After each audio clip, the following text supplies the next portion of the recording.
Alhamdulillahilladzi allafa baina qulubina wa asbahna bi ni'matihi ikhwana. Allahumma salli wa sallim wa barik ala nabiyyina wa maulana Muhammadin ibni Abdillah wa ala alihi wa sahbihi mawala. La haula wa la quwata illa billahil aliyil azim.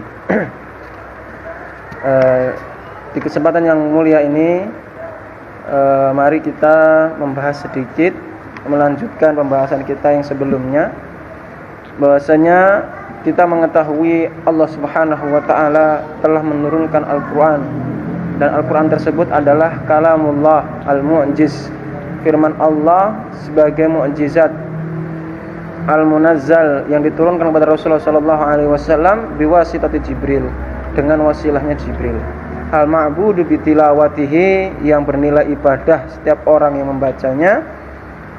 Mabdu'un bil Fatihah, yang dimulai dengan surat Al-Fatihah. Muhtatamun bin Nas, dan diakhiri dengan surat An-Nas.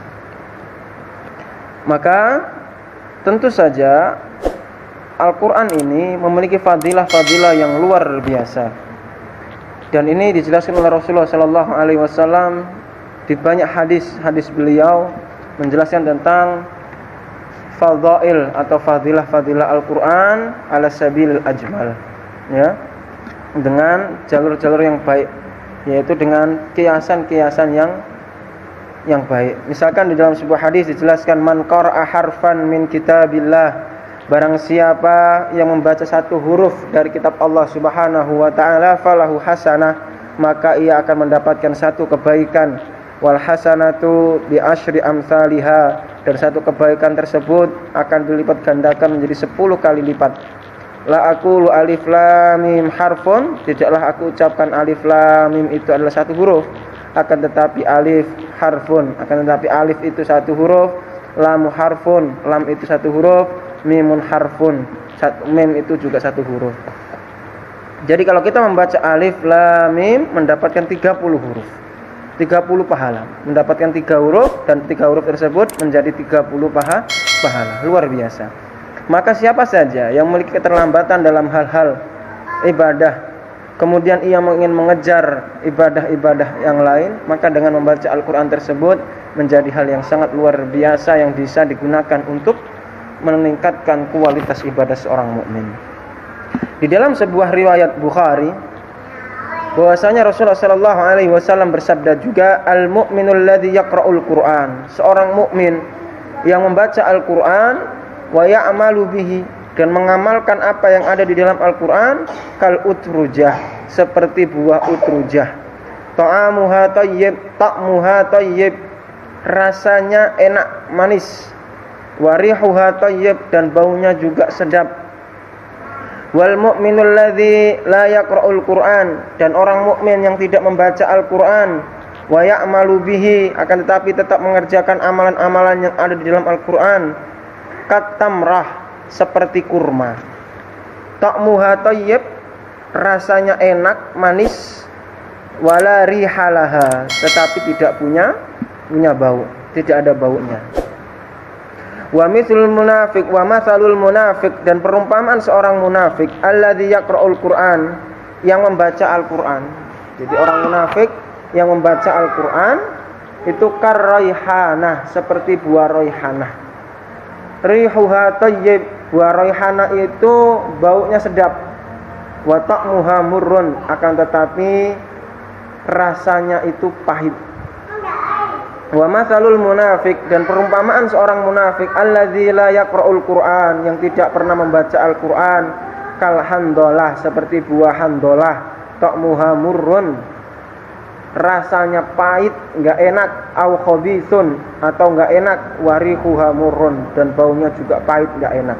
Nah, jamaah dirahmati Allah Subhanahu wa taala, begitulah Rasulullah sallallahu alaihi wasallam memberikan perumpamaan terhadap seorang mukmin di dalam diri seseorang ketika ada Al-Qur'an, dan lisannya dihiasi dengan Al-Qur'an, kehidupannya dihiasi dengan Qur'an, berbeda dengan orang yang tidak menghiasi dirinya dengan Al-Qur'an.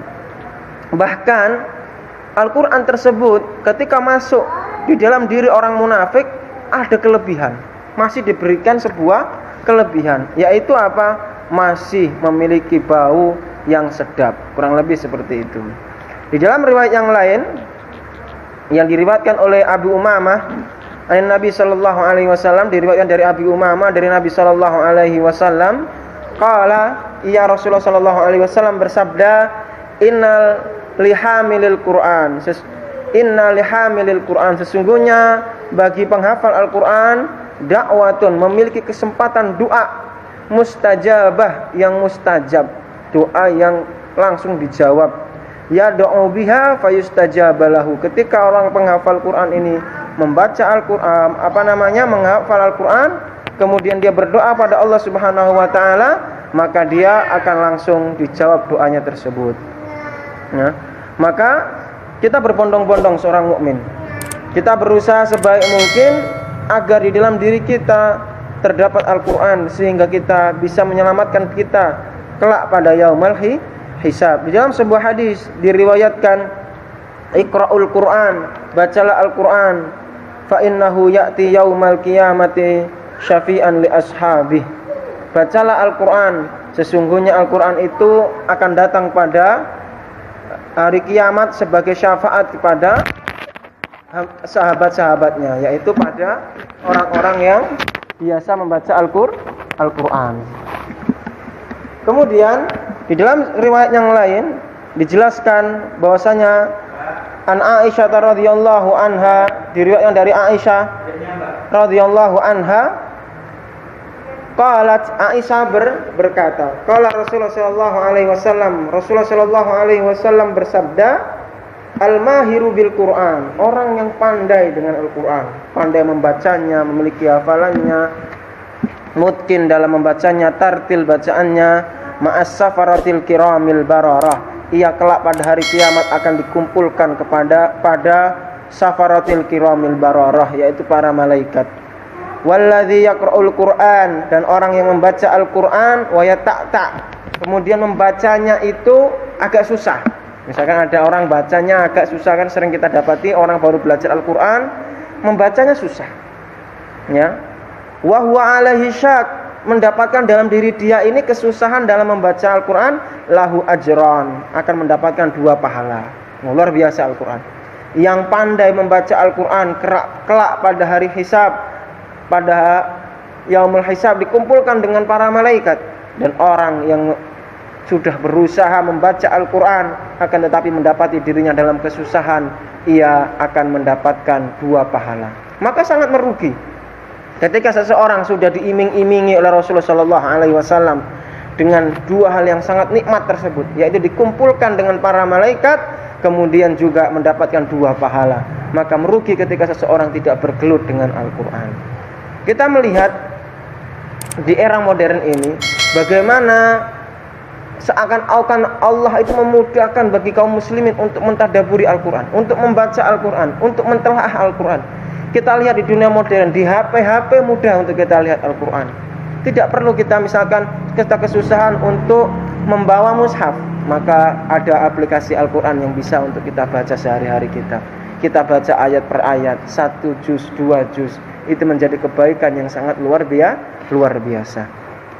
Wa fi riwayah, dan di dalam riwayat yang lain dijelaskan, walladzi yaqra'uhu, dan barang siapa yang membacanya, wa huwa yashtaddu alaihi lahu ajran, dan dia merasa susah sekali di dalam lisannya ini untuk mengucapkan Al-Quran tersebut, maka mendapatkan 2 pahala. Jamaah yang dirahmati Allah Subhanahu wa ta'ala, maka di malam yang mulia ini, masuk kita di 10 akhir Ramadan, kita habiskan diri kita.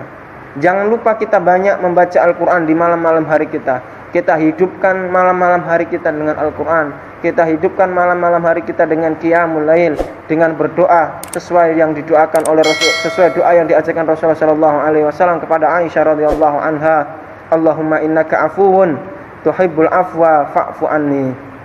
Doa yang sangat mudah untuk dihafal, doa yang sangat simpel, dan kita bisa ulang-ulang berkali-kali di sepanjang malam kita, yaitu Allahumma, ya Allah, innaka afuwun, sesungguhnya engkau adalah maha pemaaf, tuhibbul afwa, engkau cintai maafan tersebut, fa'fu anni, maka ampunilah diriku. Dijelaskan juga waruya, dan diriwayatkan di dalam diriwayatkan oleh Muadz bin Jabal, hadis diriwayatkan oleh Muadz bin Jabal radhiyallahu anhu anin Nabi sallallahu alaihi wasallam, hadis tersebut dari Nabi sallallahu alaihi wasallam, man qara'al Qur'ana, barang siapa yang baca Al-Qur'an, wa amila bima fihi, kemudian dia beramal dengan apa yang berada di dalam Al-Qur'an, wa mata ma'al jama'ati bu'itsallahu yaumal qiyamati as-safarah, kemudian dia mati di dalam iman, yaitu dalam jamaah, maksudnya adalah ahlu sunnah wal jamaah, ba'atsallahu, maka dia akan dibangkitkan oleh Allah Subhanahu wa taala pada yaumul qiyamah ma'as safara, bersama para malaikat. Wa qala Abu Nasr hadisul hasan, hadis ini adalah hadis hasan. Jamaah rahmati Allah Subhanahu wa taala, itulah beberapa tentang fadilah-fadilah Al-Qur'an. Sebenarnya banyak sekali fadilah-fadilah di dalam Al-Qur'an. Misalkan di dalam Al-Quran sendiri dijelaskan, summa awrasnal kitabal ladzi nastafaina min ibadina, kemudian kami wariskan Al-Quran tersebut kepada orang-orang yang kami pilih dari hamba-hamba kami. Seakan-akan Allah memberikan sebuah gambaran bahwasanya Al-Quran tersebut ketika mampu dibaca oleh hamba-hamba Allah itu adalah warisan kepada hamba-hambanya, bukan sembarangan. Maka kita mendapati diri kita, ketika kita malas membaca Al-Quran, ketika kita mendapati diri kita ini sulit bertemu dengan Al-Quran, susah sekali lisan kita mengucapkan Al-Quran, maka salah sekali ketika kita mengucapkan bahwasanya saya malas membaca Al-Quran. Tidak, akan tetapi sebenarnya Allah malas firman-Nya dibaca oleh kita. Bisa jadi ada dosa-dosa yang menumpuk sehingga Allah halangi kita dari membaca Al-Quran. Bisa jadi ada banyak kesalahan-kesalahan yang belum diistighfarin sehingga Allah susahkan kita membaca Al-Quran. Bisa jadi sebab ada dosa-dosa yang belum kita minta maaf kepada saudara-saudara kita, ada punya kesalahan sama saudara-saudara kita yang belum kita berikan haknya atau kita belum meminta maaf padanya sehingga Allah halangi kita dari Al-Quran. Makanya Allah Subhanahu wa taala katakan, kemudian kami wariskan kitab-kitab itu dari hamba-hamba yang kami pilih. Bukan sembarangan, tetapi Allah pilih. Maka kita beruntunglah ketika kita masih bisa mendapati diri kita bisa bergelut, bisa berinteraksi langsung dengan Al-Quran, menunjukkan bahwasanya Allah Subhanahu wa ta'ala masih mencintai kita sehingga kita didekatkan dengan Al-Quran, dieratkan dengan firman-firman-Nya. Maka mari kita bersungguh-sungguh, bermujahadah. Man jahada fina lanahdiyannahum subulana, kata Allah. Barang siapa bersungguh-sungguh untuk meraih ridha Allah Subhanahu wa taala, Allah akan berikan jalan-jalannya. Maka kita kuatkan diri kita di 10 malam terakhir ini. Kita kuatkan diri kita sehingga kita bisa bermunajat, bisa bermujahadah, dan Allah Subhanahu wa taala berikan kemudahan-kemudahan. Kalau kita tidak berusaha dengan baik, maka Allah Subhanahu wa taala tidak akan merubah diri kita. Innallaha la yughayyiru ma biqaumin, sesungguhnya Allah Subhanahu wa taala tidak merubah suatu kaum sampai ia merubah dirinya sendiri. Bapak Ibu yang rahmati Allah Subhanahu wa taala, membaca Al-Qur'an memiliki pahala yang begitu besar yang tidak dimiliki oleh membaca kitab-kitab lain. Ya, misalkan membaca buku, membaca yang lainnya itu berbeda. Maka membaca Al-Qur'an memiliki fadilah khusus yang dijelaskan oleh Rasulullah sallallahu alaihi wasallam. Hadis dikeluarkan oleh Imam Ahmad dari Abi Hurairah, dijelaskan bahwasanya qala yuqalu li sahibil Qur'an yaumal qiyamah. Dikatakan bahwasanya Rasulullah sallallahu alaihi wasallam mengatakan, dikatakan pada orang yang suka menghafal Qur'an pada hari kiamat, iqra, bacalah. Jadi ketika hari kiamat semua orang dikumpulkan di padang mahsyar, maka penghafal Quran memiliki kelompok khusus, memiliki majmu'ah khusus, dikumpulkan secara khusus, kemudian dikatakan iqra, bacalah, warqi, dan naiklah derajatmu. Jadi suruh baca Quran, kemudian ketika membaca Al-Quran naik derajatnya. Fa inna manzilaka inda akhir ayatin taqra'uha, sesungguhnya derajatmu di surga adalah sesuai derajat yang terakhir engkau baca dari Al-Quran tersebut. Kala Nabi sallallahu alaihi wasallam, yuqalu li sahibil Quran idza dakhala al-jannah, ketika orang yang suka menghafal Quran ini sudah memasuki surga.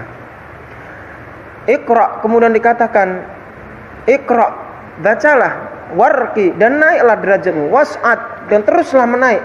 Fayaqra'u wa yas'ad, maka orang tersebut membaca dan ternyata selalu menaik derajatnya. Bikulli ayatin daraja, setiap ayat yang dibaca dia memiliki satu tingkatan derajat.